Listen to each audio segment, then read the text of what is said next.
19 योजनाओं के तहत मुख्यमंत्री नायब सिंह सैनी ने 50 लाख से ज्यादा लाभार्थियों के खाते में भेजे 1582 करोड़ रुपए। हरियाणा कांग्रेस में नहीं थम रही है गुटबाजी। अब गोकुल सेतिया ने अपनी ही पार्टी पर उठाए सवाल।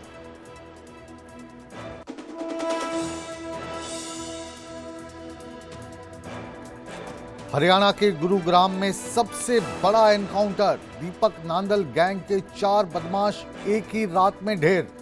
गोलीबारी में एएसआई समेत 3 पुलिसकर्मी भी घायल। सीएम बोले, लोगों की सुरक्षा हमारी जिम्मेदारी। हरियाणा में बारिश का कहर। जल भराव और भूस्खलन से बढ़ाई लोगों की मुश्किलें।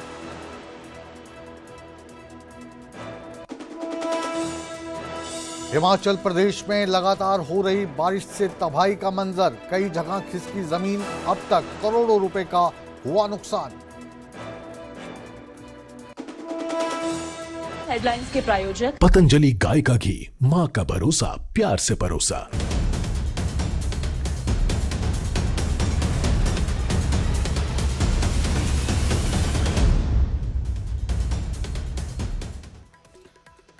नमस्कार, आप देख रहे हैं न्यूज 18 पंजाब हरियाणा हिमाचल। यह है हरियाणा हिमाचल का प्राइम टाइम और मैं हूं इसको लेकर हाजिर आपके समक्ष मुकेश राजपूत। आज हरियाणा प्राइम बुलेटिन की शुरुआत करते हैं हरियाणा के मुख्यमंत्री नायब सिंह सैनी से। आज मुख्यमंत्री नायब सिंह सैनी ने 19 योजनाओं के तहत 50,20,460 पात्र लाभार्थियों के बैंक खातों में 1582 करोड़ 18 लाख रुपए सीधे ट्रांसफर किए हैं। इन 19 योजनाओं में 15 प्रकार के सामाजिक सुरक्षा पेंशन योजनाओं के तहत 34,83,000 रुपए लाभार्थियों के खाते में 1121 करोड़ 39 लाख रुपए भेजे गए हैं। ये दीनदयाल लक्ष्मी यादव योजना की 9वीं किस्त के रूप में 9,98,000 लाभार्थियों को ये पैसे दिए गए हैं।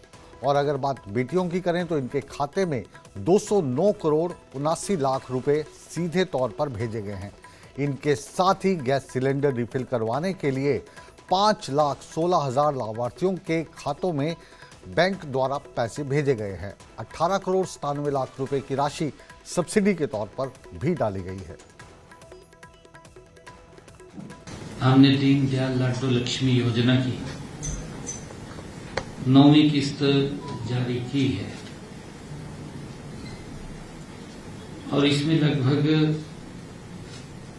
10 लाख के करीब हमारी बहन बेटियों के खाते में 209 करोड़ 69 लाख रुपए की राशि लाडो लक्ष्मी योजना के तहत बहनों के खाते में पहुंचाई है।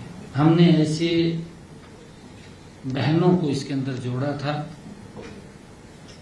जिन बहनों ने अपने बच्चों को निपुण के तहत आगे बढ़ाया है या उनके बच्चों ने 80% से ज्यादा मार्क्स लिए हैं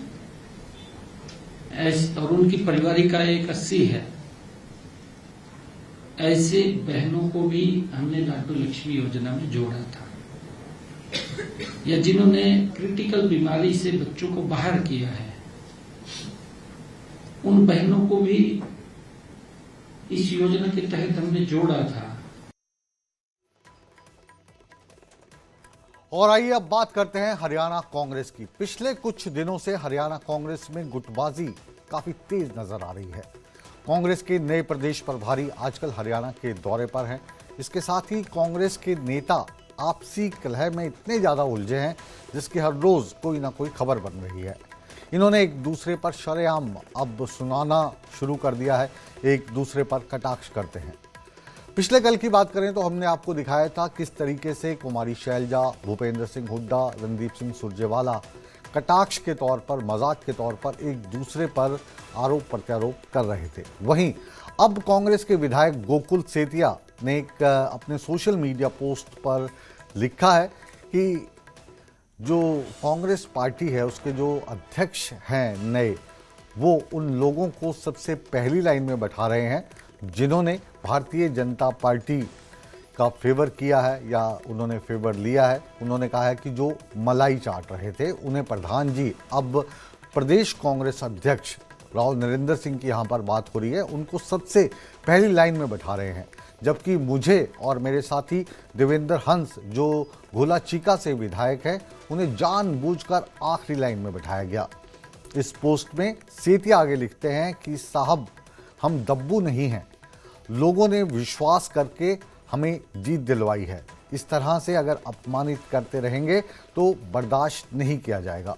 गोकुल सेतिया की इस पोस्ट से साफ हो गया है कि अभी भी कांग्रेस में जो गुटबाजी है वो रुकने का नाम नहीं ले रही है और गोकुल सेतिया इस पोस्ट के माध्यम से सीधे सीधे अपने पार्टी के प्रदेश अध्यक्ष राव नरेंद्र सिंह पर निशाना साध रहे हैं, उन्हें चेतावनी दे रहे हैं।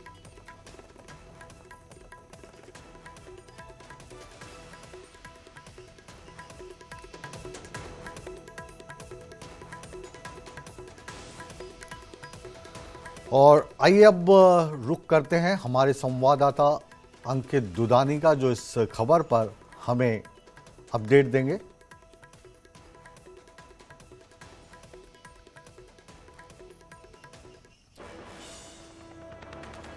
एक छोटा सा ब्रेक लेते हैं, ब्रेक के बाद हरियाणा हिमाचल प्राइम टाइम जारी रहेगा।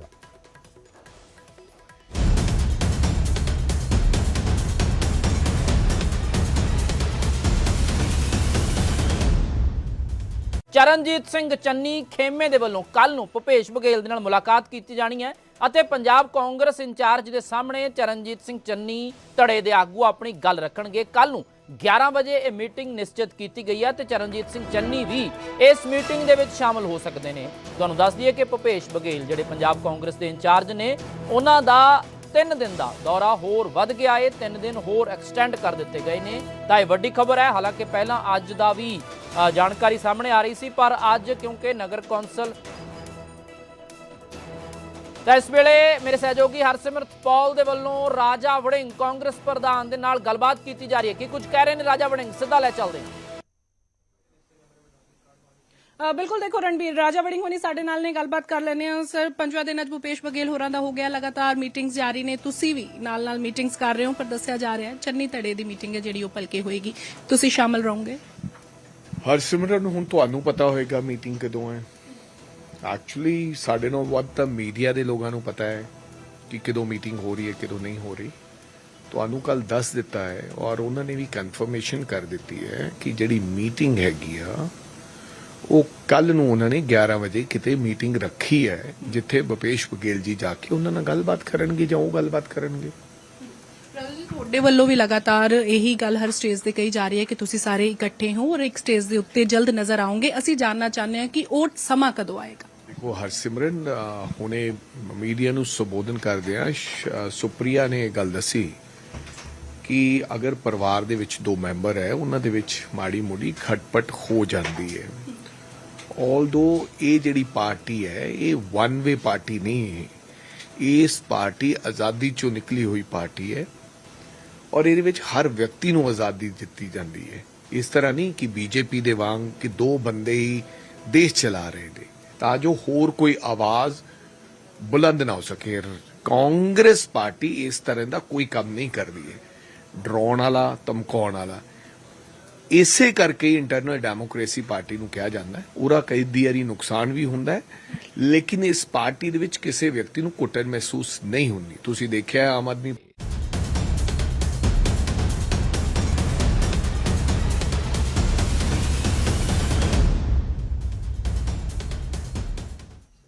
ब्रेक के बाद आप सभी दर्शकों का एक बार फिर स्वागत है। इस वक्त आप देख रहे हैं Haryana Himachal prime time. Bulletin में अब बात करते हैं गुरुग्राम की, जहां पर आधी रात गोलियों की तड़तड़ाहट से सनसनी फैल गई। दरअसल सुशांत लोक के ए ब्लॉक इलाके में पुलिस और दीपक नांदल गैंग के शूटरों के बीच मुकाबला हुआ और यहां पर जो एनकाउंटर हुआ, पुलिस के मुताबिक गैंग के 5 बदमाश एक प्रॉपर्टी डीलर से रंगदारी वसूलने के लिए यहां पर पहुंचने वाले थे, जिसकी सूचना क्राइम ब्रांच को पहले से ही थी और पुख्ता जानकारी के अनुसार उन्होंने इस पूरे के पूरे इलाके को घेर लिया और जैसे ही पुलिस ने बदमाशों को घेरा उन्होंने भागने की कोशिश की। पुलिस की टीम पर ताबड़तोड़ उन्होंने फायरिंग शुरू कर दी और जवाबी कार्रवाई में लगभग 20 राउंड पुलिस द्वारा चलाए गए। इस पूरी कार्रवाई के दौरान 4 बदमाश ढेर हो गए और एक गंभीर रूप से घायल हो गया, जिसे अस्पताल में भर्ती करवाया गया है। बदमाशों को गोली लगने के कारण एक एएसआई समेत 3 पुलिसकर्मी भी इस मुठभेड़ के दौरान घायल हो गए हैं, जिनका मेदांता अस्पताल में इलाज चल रहा है। इस पूरी खबर को और तफसील से जानते हैं हमारे सहयोगी धर्मवीर शर्मा, इस वक्त गुरुग्राम से हमारे साथ जुड़े हैं। गुरुग्राम में ये एनकाउंटर हुआ है धर्मवीर, और आजकल एनकाउंटर की खबरें लगातार बढ़ती ही जा रही हैं। किस तरीके से आप देखते हो, क्योंकि क्राइम आप काफ़ी लंबे समय से कवर करते आ रहे हो, क्राइम ज़्यादा बढ़ गया या एनकाउंटर? पहले महाराष्ट्र से ही खबरें आती थी, अब हरियाणा से भी बहुत इस तरीके की खबरें आ रही हैं। बिल्कुल मुकेश जी, देखिए जिस बदमाश के गुर्गे आज एनकाउंटर में मारे गए हैं, इस बदमाश की तरफ से गुरुग्राम में कई सारी वारदातों को इससे पहले अंजाम दिया जा चुका था और काफ़ी लोगों को उसने एक तरह से कभी वॉइस नोट भेजकर, तो कभी व्हाट्सएप के जरिए, तो कभी सोशल मीडिया के जरिए कई सारे लोगों को दीपक नांदल जो गैंगस्टर है उसकी तरफ से धमकियां मिल चुकी थी। कई लोगों से वो पैसे मांग चुका था और पहले के जो शुरुआती दौर था उसका तब हमने देखा कि वो ज़्यादातर लोगों को ये कहता था कि उसने उन लोगों को पैसा उधार दिया है, उसका पैसा वापस नहीं दे रहे, इसलिए उसने उनके ऊपर फायरिंग करवाई है। लेकिन ये जो मामला, ये थोड़ा अलग हटके मामला है। इस पहली बार ये हुआ है कि इस मामले के अंदर सीधे तौर पर दीपक नांदल का नाम यह आया है कि उसने फिरौती के लिए जो विशाल बेरी नाम का जो एक व्यवसायी है उसको फोन किया गया था, उससे फिरौती मांगी गई थी। इसकी जानकारी गुरुग्राम पुलिस के पास ये दीपक नांदल जो है ये कौन उसके है और ये कहां से ताल्लुक रखता है? इस वक्त जेल में है, बाहर है, फरार है, क्या इसकी डिटेल्स है? देखिए, दीपक नांदल जो है वो रोहतक का रहने वाला है और क्राइम की दुनिया से पहले वो एक तरह से म्यूजिक इंडस्ट्री से जुड़ा हुआ था। कई सारे गानों में को उसने प्रोड्यूस किया था, अपने आप में वो राइटर कहता था, कभी कहता था कि वो प्रोड्यूस करता है गानों को। बादशाह के साथ और राहुल फाजिलपुरिया के साथ उसने काम किया हुआ है, उनके साथ उसने गाने बनाए हैं। एक समय में वो एक तरह से जो बॉलीवुड सिंगर है बादशाह और जो बॉलीवुड सिंगर है राहुल फाजिलपुरिया, इन दोनों के साथ काम कर चुका है। लेकिन पिछले साल हमने देखा था कि राहुल फाजिलपुरिया के ऊपर ही फायरिंग हुई थी और उस फायरिंग की जिम्मेदारी दीपक नांदल ने ली थी। उसने ये कहा था कि उसने राहुल फाजिलपुरिया के ऊपर गानों में पैसा लगाया है और वो पैसा वापस नहीं मिल रहा, इसलिए उसने उसको ऊपर फायरिंग करवाई है।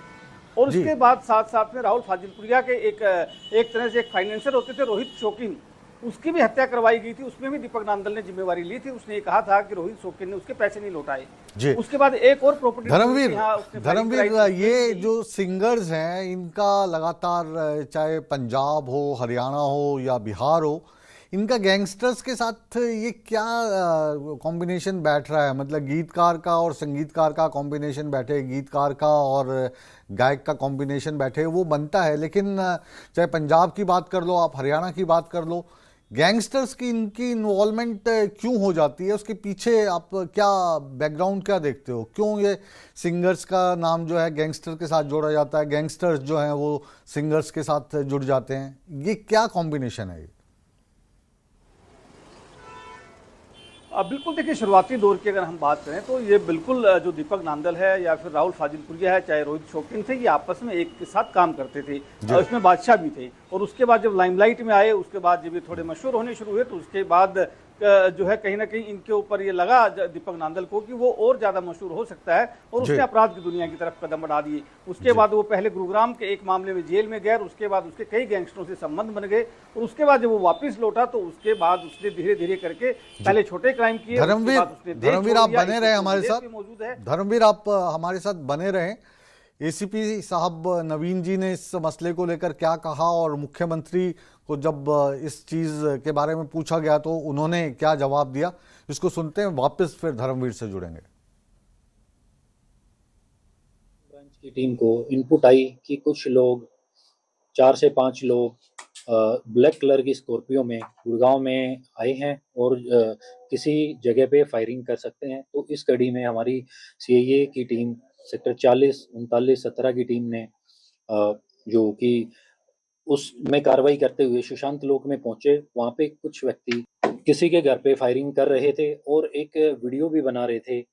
उन्हीं में से एक व्यक्ति फायरिंग का वीडियो बना रहा था। उसमें हमारी जो क्राइम ब्रांच की टीम ने उनको रोकने के लिए बोला, लेकिन उन लोगों ने रुकने की बजाय पुलिस पार्टी पर भी फायरिंग शुरू कर दी, जिसमें पुलिस की तरफ से भी जवाबी कार्रवाई की गई। इसमें इन 5 व्यक्तियों के द्वारा 5 वेपन रिकवर किए गए, जिनमें पिस्टल हैं।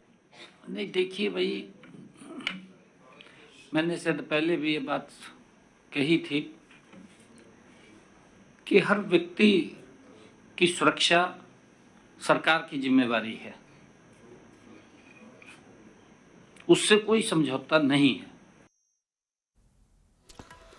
तो हर व्यक्ति की सुरक्षा की जिम्मेदारी हरियाणा की है, हरियाणा सरकार की, हरियाणा के मुख्यमंत्री की है, जिसके चलते ये एनकाउंटर हुआ। और एसीपी साहब आपको बता रहे थे कि किस तरीके से हुआ। वापस धर्मवीर का रुख करते हैं। धर्मवीर, इसमें जो एक बात खटक रही है और जो दिल को दुख पहुंचा रही है वो ये है कि इसमें एक 17 साल का नाबालिग जो 11वीं क्लास में पढ़ता था, जैवलिन थ्रो भी फेंकता था, वो भी इसमें शामिल है। छोटे छोटे बच्चे 11वीं क्लास के गैंगस्टर बन रहे हैं। किस तरफ जा रहा है हरियाणा? बिल्कुल, देखिए, जो 5 ये जो बदमाश आए थे, इसमें 3 जो युवक हैं वो तीनों एक गांव के हैं, रोहतक जिले के रहने वाले हैं, बलोट गांव है वहां के रहने वाले हैं। और साथ में एक जो बदमाश था वो फतेहाबाद का रहने वाला था, जिसका नाम दीपा है, जिसके खिलाफ कई सारे 1.5 दर्जन से ज़्यादा मामले जो है वो दर्ज हैं। 5वां जो आरोपी था वो शिवम नाम है उसका, वो मेवात का रहने वाला है। तो ये 3 आरोपी हैं। इनमें से एक आरोपी नितिन के खिलाफ भी मामला दर्ज है एक, और इसके साथ साथ दीपा के खिलाफ जो है मामले दर्ज है। बाकी 3 लोगों के खिलाफ अभी तक की जानकारी में पुलिस को कोई ऐसी सूचना नहीं मिली है कि इनके खिलाफ कोई मामले दर्ज हों। तो माना पुलिस को भी यही मान के चल रही है कि नितिन जो है इसके जो 2 साथी हैं, जिसमें एक नाबालिग छात्र भी है जो 11वीं क्लास में पढ़ता था वो, और जो उसका दूसरा साथी है अंकित, ये कहीं ना कहीं तीनों आर्यन को, इन दोनों को कहीं ना कहीं वो अपने साथ लेकर के आया है। और इसी के चलते पहले ये 5 लोग इकट्ठा हुए हैं और उसके बाद ये व्यवसायी के घर पहुंचे हैं। एक ब्लैक स्कॉर्पियो गाड़ी जो है वो इन्होंने रोहतक से किराए पर ली थी, उसका नंबर बदला गया था। उसके बाद ये लोग वहाँ पहुंचे थे, लेकिन जैसे इन्होंने फायरिंग शुरू की उसके बाद वहाँ गुरुग्राम पुलिस आ धमकी और गुरुग्राम पुलिस ने इन्हें घेर लिया और इन्होंने सरेंडर करने के बजाय पुलिस पर फायरिंग की, जिसके चलते इन 4 लोगों को वहाँ मौत के घाट उतार दिया गया, जबकि एक जो है आरोपी वो अभी भी घायल है। तो कहीं ना कहीं ये मान के चल रही है गुरुग्राम पुलिस भी कि जो नितिन नाम का जो आरोपी है रोहतक जिले का, वो इन अपने दोनों साथियों को साथ लेके आया है, क्योंकि तीनों एक ही गांव के रहने वाले थे। लेकिन अब बड़ा सवाल यही है कि आखिरकार एक 11वीं क्लास के छात्र को ऐसी क्या आन पड़ी कि वो गैंगस्टर्स के गिरोह में शामिल हो गया और वो एक बड़ी वारदात को अंजाम देने के लिए गुरुग्राम आ पहुंचा। तो ये बिल्कुल जांच का विषय भी है और ये देखना भी होगा कि गुरुग्राम पुलिस इसमें क्या जांच करती है और आगे क्या तथ्य सामने आते हैं। गुरुग्राम जो है लगातार प्रगति के पथ पर है। दिन पर देखो, रात को देखो तो बिल्कुल न्यूयॉर्क जैसी लुक देता है। हालांकि आजकल ये बात नहीं कहेंगे, क्योंकि आजकल तो जो गुरुग्राम की लुक है वो वेनिस जैसी हो जाती है। जब बारिश आती है तो कारें उसमें तैर रही होती हैं किश्ती के बजाय। लेकिन ये जो छोटे छोटे बच्चे हैं, जो छोटे छोटे गांव हैं, रोहतक का एक गांव है, वहाँ के लोग गैंगस्टर की ओर प्रभावित हो रहे हैं। तो इसमें क्या पैसा ज़्यादा है या रोजगार नहीं है? इसके पीछे का क्या कारण आप मानते हो? देखिए, जो छोटे बच्चे हैं उनको बहुत जल्दी इन्फ्लुएंस किया जा सकता है। कहीं ना कहीं ये चीज़ें जो है यहाँ पर भी लागू होती हैं, क्योंकि ये जो छात्र है ये महज 11वीं क्लास का ही छात्र था और अपने ही गांव के जो युवक हैं, खासतौर से जो नितिन है जो अपराध की दुनिया में था, वो काफ़ी सारी हवाबाजी करता था। कहीं ना कहीं बच्चों के भी दिमाग में ये आया कि ये भी इसकी तरह से एक लाइफ जी सकते हैं जहाँ इनका नाम हो, रुतबा हो, या किसी को भी धमका सकें। तो इसीलिए ऐसे लोगों को ही गैंगस्टर्स चुनते हैं जो बहुत जल्दी उनका माइंड वॉश कर सकें, वो उनकी तरफ ढल जाएं। तो ऐसे बच्चों को टारगेट करते हैं और यहाँ पर भी कहीं ना कहीं यही हुआ कि 11वीं क्लास के छात्र का माइंड वॉश किया गया, जो इनके साथ शामिल हो गया और उसके बाद वो रोहतक से चल करके गुरुग्राम आ पहुंचा। जबकि बताया ये जा रहा है कि जो छात्र है ये लगातार रोहतक के स्टेडियम के अंदर जो है प्रैक्टिस करने जाता था, जेवलिन का अच्छा प्लेयर था और अभी इसकी शुरुआत थी और इसके कोच जो हैं वो इसे रोज़ प्रैक्टिस कराते थे। लेकिन अब ये इनके संपर्क में कैसे आया, क्यों आया, इसके पीछे की वजह क्या है, ये जरूर तलाशी जा रही है। और कहीं ना कहीं अब परिवार भी इस चीज़ को लेकर के सोच रहा होगा कि आखिरकार उनका बेटा इन लोगों के संपर्क में कैसे पहुंचा और रोहतक से खासतौर से गुरुग्राम कैसे पहुंचा, क्योंकि अभी तक का जो रिकॉर्ड है उस रिकॉर्ड के अनुसार इस नाबालिग के खिलाफ कोई मामला दर्ज नहीं है। गुरुग्राम पुलिस का ये कहना है कि अभी तक उनकी जो जांच पड़ताल हुई है उसमें उसके खिलाफ कोई मामला दर्ज नहीं है। डन, बहुत बहुत शुक्रिया इस तमाम जानकारी के लिए धर्मवीर। और अब बुलेटिन में आगे हम बात करते हैं बरसात की, बादल की। बहुत दिनों से इंतज़ार था कि मौसम सुहावना हो, बादल बरसें, लेकिन अब जहाँ जहाँ पर बादल बरस रहे हैं वहाँ पर ये मौसम को सुहावना तो ज़रूर कर रहे हैं, लेकिन साथ ही साथ लोगों की मुश्किलात भी बढ़ा रहे हैं। अगर हम चंडीगढ़ के साथ लगते शहर पंचकुला की बात करें तो यहाँ पर जो भी प्रशासनिक तैयारियाँ थी बारिश को लेकर, उन सब की पोल खुल गई है। सेक्टर 19 पंचकुला का बहुत ही महत्वपूर्ण सेक्टर इस वक्त जल भराव से इस तरीके से जूझ रहा है जैसे कि ये सड़कें नहीं बल्कि तालाब हो, स्विमिंग पूल हो। यहाँ पर पानी से पूरी तरीके से सड़कें लबालब भर जाती हैं, चाहे आधे घंटे की बारिश क्यों ना हो। इसमें चाहे साइकिल सवार हो, कार सवार हो, हर एक आदमी को इसकी जो मुश्किलात हैं उसके अंदर से गुजरना पड़ता है। और इन चीज़ों का जो ध्यान रखते हैं, लघु सचिवालय की बात कर रहे हैं हम, यहाँ पर छत से पानी टपकता है, इसके वीडियो सामने आते हैं, तो सरकारी व्यवस्था जो है अपने आप पर खुद ही सवाल खड़े कर देती है।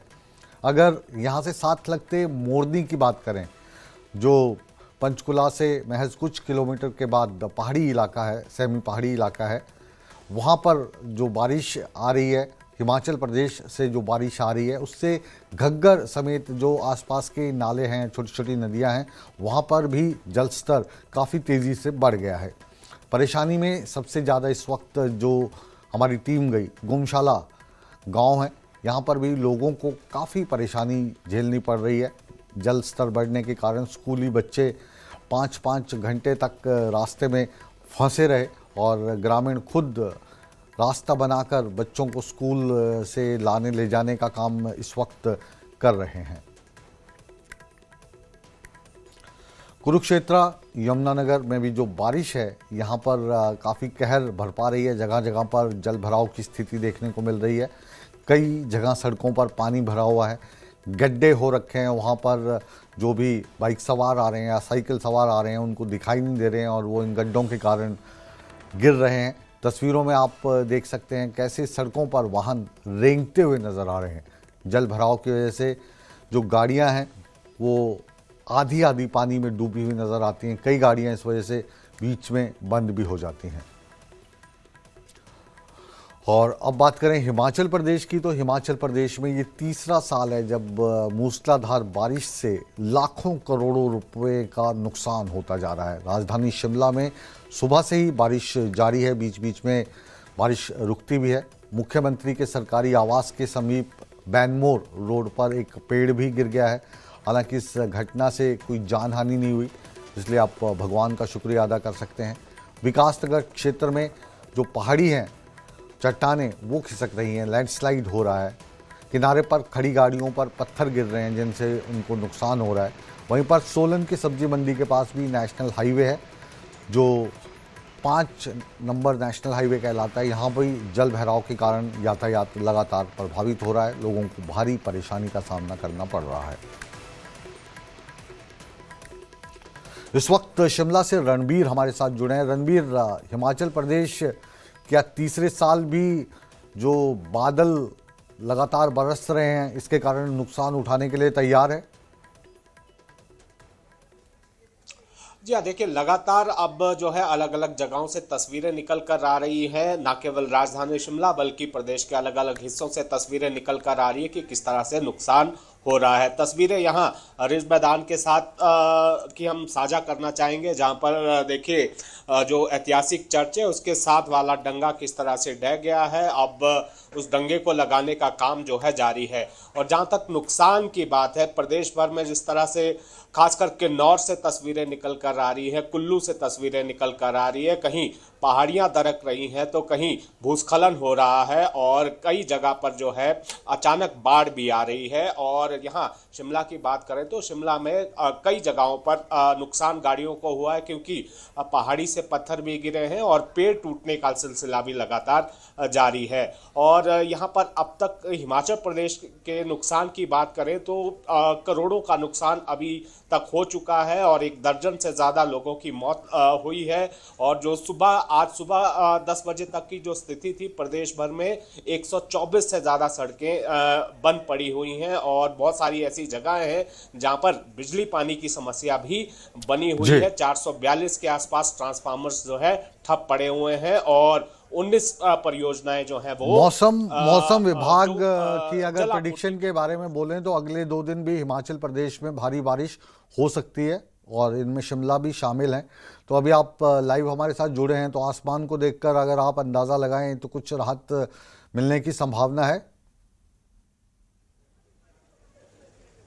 देखिए, यहाँ शिमला की अगर हम बात करें तो यहाँ लगातार बारिश सुबह से ही जारी है और जो मौसम विज्ञान केंद्र का जिस तरह से प्रेडिक्शन है, जो पूर्वानुमान है, अगले 4-5 दिन जो है इसी तरह का मौसम खासकर शिमला, सिरमौर और सोलन, इसके साथ कांगड़ा जिलों में बना रहेगा और इसके अलावा मंडी और किन्नौर जिले में भी जो है बारिश की संभावना जताई गई है। बहुत बहुत शुक्रिया रणबीर, और आप लगातार न्यूज़ 18 नेटवर्क को हिमाचल प्रदेश और शिमला के बारे में अपडेट करते रहें। फिलहाल इस तमाम जानकारी के लिए आपका बहुत बहुत शुक्रिया। अब Haryana Himachal prime time bulletin को यहीं पर विराम देने का समय आ गया है, लेकिन आप कहीं मत जाइए, रिमोट को बिल्कुल हाथ मत लगाइए, क्योंकि खबरा पंजाब तो लेकर मेरे सहयोगी रणबीर सिंह राणा आ रहे हैं एक छोटे से ब्रेक के बाद। बने रहे हमारे साथ।